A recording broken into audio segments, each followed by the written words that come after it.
Are you thinking about bringing a plant home? If you're thinking about bringing a plant home, let me just start with the basics. Lighting. So lighting is what you need to keep the plant alive and to photosynthesize. If you don't have lighting, or good lighting, or any lighting, you have to make that decision for yourself. Knowing what type of lighting you have in your house will steer you in a direction for whatever plant you're looking at. Now, I'm sorry, if you have bad lighting, you cannot get plants without raising your electric bill, meaning you could probably just get an LED and get something growing, but that's what you're just going to have to consider on top of that. If you have bad or no lighting, plants need light, but you can get really affordable grow lights to grow in your house. You just got to pay for electric.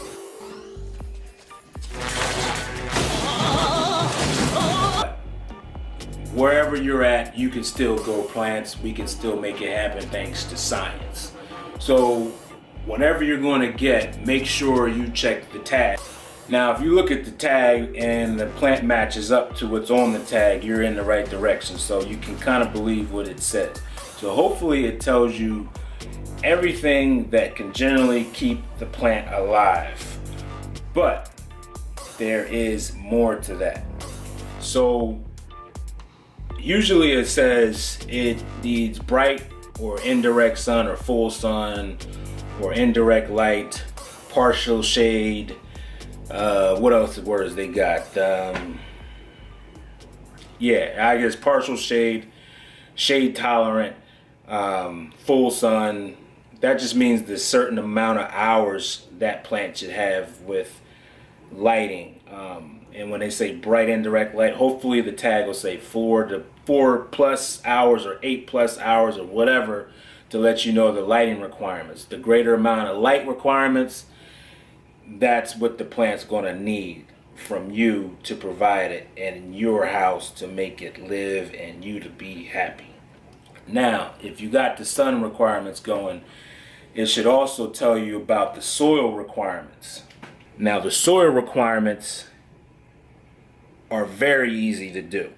You just gotta just say if it's fast draining soil, or if it likes a light soil or a moisture retaining soil.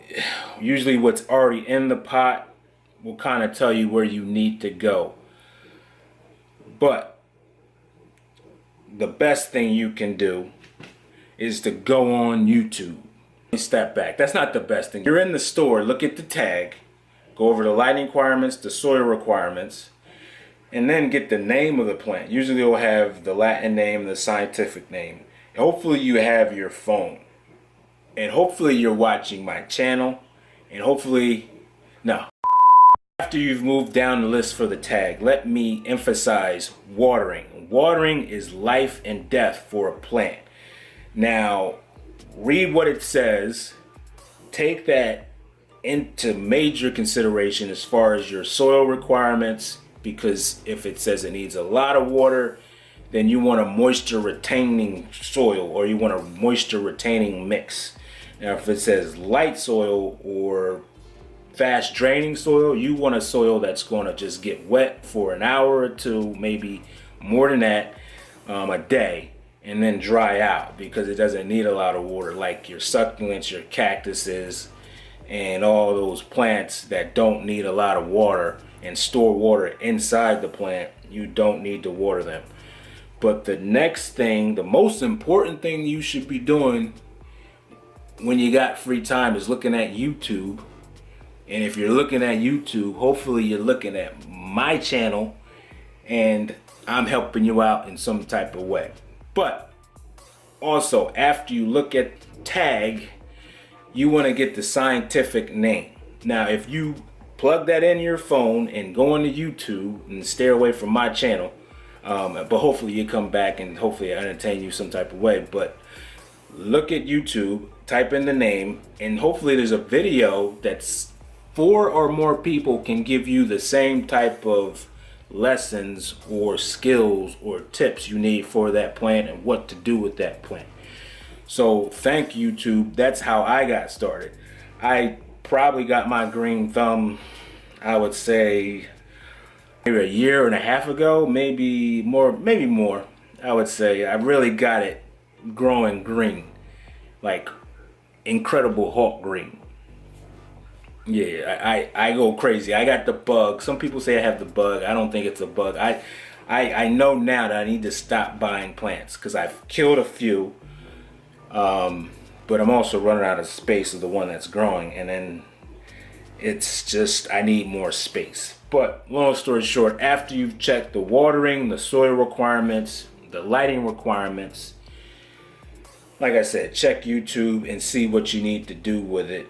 Next, what you also need to do is come off of your research and due diligence for that plant to help that plant stay alive. Next, you want to check if it needs humidity. Humidity is also key for the plant to survive. Now, if you need, or if you get a plant that needs a lot of humidity, like a calathea or a marantha, these guys need a lot of humidity. But those are some suggestions that you should do when you get a plant or before you get a plant. You just want to make sure you got all those things: the watering, the soil, the humidity, the fertilizing, and just the routine maintenance of a plant. And you also want to make sure you keep up on the watering.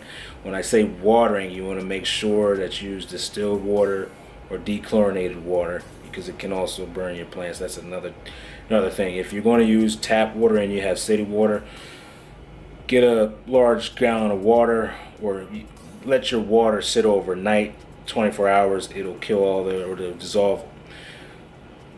Now, when you're watering your plant, you want to also make sure that you get rid of the chlorine in the water. So let it sit for 24 hours and you should be good to water it after that. Everybody, thanks for watching. Don't forget to hit that subscribe button, and also check out my Instagram page at Gerard's Horticulture Culture. Got a lot of great photos to show you, and hit that bell for new videos. Thanks for watching and keep growing.